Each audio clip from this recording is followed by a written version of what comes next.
காமராஜர் அவர்கள் முதலமைச்சராக இருந்த பொழுது நடந்த ஒரு அற்புத நிகழ்ச்சி. ஒரு முறை ரேடியோவுல ஒரு செய்தி வருது. இனிமேல் 5ஆம் வகுப்பு மேல் படித்திருந்தால் தான் அரசு ஊழியர்களுக்கு பணி கிடைக்கும். அப்புட்ன்னு ஒரு செய்தி. இந்த செய்திய மண்ணாங்கட்டி அப்படின்னு சொல்லிட்டு அப்ப கடைநிலை ஊழியர். அது பியூன்னு வச்சுக்கங்க. அவர் வந்து அந்த செய்திய கேட்குறாரு. ஏன்னா அவர் 1வது கூட படிச்சதில்ல. ஐயோ! நம்ம வேலை போயிருமே! அப்படின்னு சொல்லிட்டு ரொம்ப வருத்தப்படுறாரு.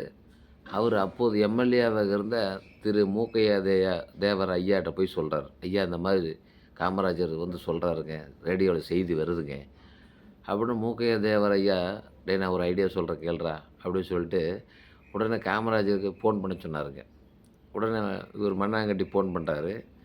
ஃபோன் பண்ணி மண்ணாங்கட்டி சொல்றாரு, "பள்ளிக்கூடமே போகாத காமராஜர்லாம் முதலமைச்சரா இருக்கிறப்போ" ஆனா காமராஜர் 6வது வரலும் படிச்சிருக்காருங்க. இவரு சும்மா பள்ளிக்கூடமே போகாத காமராஜர் வந்து முதலமைச்சரா இருக்கிறப்போ, மத்தவங்கலாம் கடைநிலை ஊழியர்கள்லாம் 5வதுக்கு மேல படிச்சிருக்கணுமா? இது என்ன நியாயம்? அப்படின்னு சொல்லிட்டு இவரு மண்ணாங்கட்டி பேசிட்டு ஃபோன கட் பண்ணிட்டாரு. காமராஜருக்கு தெரிஞ்சிருச்சு. ஏன்னா குரல் தெரியுமில்ல. உடனே மண்ணாங்கட்டிய கூப்பிட்டாரு. கூப்பிட்டு, "எப்பா என்ன மன்னிச்சிரு. நான் தெரியாம சொல்லிட்டேன். இதுவரையிலும் படிக்காம வேலைக்கு சேர்ந்த அரசு ஊழியர்கள் அப்படியே இருக்கட்டும். இனிமேல் சேர்றவங்களுக்கு தான் இந்த ரூல்ஸ் பொருந்தும்ன்னு நான் மாத்திர்றேன். அதனால நீ வந்து வேலையிலே இருக்கலாம்." அப்படின்னு சொல்லிட்டு சொன்னாருங்க.